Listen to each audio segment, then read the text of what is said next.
সবকিছু গোছগাছ করে চলে আসলাম রান্না করার জন্য। আর আমি রান্না করার সময় সবকিছু হাতের কাছেই গোছাই নিই। কারণ আমি এক হাত দিয়ে ভিডিও করি, এক হাত দিয়ে রান্না করি। তা আমার অভ্যাস হয়ে গেছে। আমার কিন্তু অনেক কষ্ট হয়। তারপরও করি কারণ অনেক সময়ই তো করি না। আমি যদি ভিডিও বানাই তো সারাদিনেও মানে আমার ভিডিও শেষ হবে না। আর ভিডিও ছাড়তে আমার সংসার হবে না।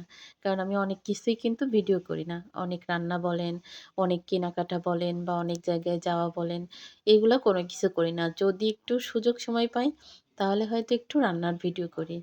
তবে এটা অভ্যাস হয়ে গেছে। ছাড়তেই পারি না। ওর আব্বু তো সবসময় বলে যে, "এগুলা মানে কষ্ট করে করার দরকার নেই।" আমি কিন্তু কোনো কিছুর আশাই করিই না। কারণ আল্লাহর রহমতে আপনাদের সবার দোয়ায়, আল্লাহর দোয়ায় আমার কোনো কিছুর অভাব নাই, কোনো কিছুর কমতি নাই যে সেইজন্য আমার করতে হবে। তো ওই যে অভ্যাস হয়ে গেছে। তো এই মাছগুলা হচ্ছে ভুনা করব। সেই চিন্তাই হচ্ছে কাঁচা মসলা দিয়ে করব। এই চিন্তা করে হচ্ছে কাঁচা মসলা বাটা, পেঁয়াজ, রসুন, জিরা, কাঁচামরিচ সুন্দর করে বেটে মসলাটা সুন্দর করে কষায় নিয়ে রান্না করব। তবে চড়াই দিয়ে মনে হচ্ছে যে না ভুনা করলে হয়তো ভালো লাগবে না।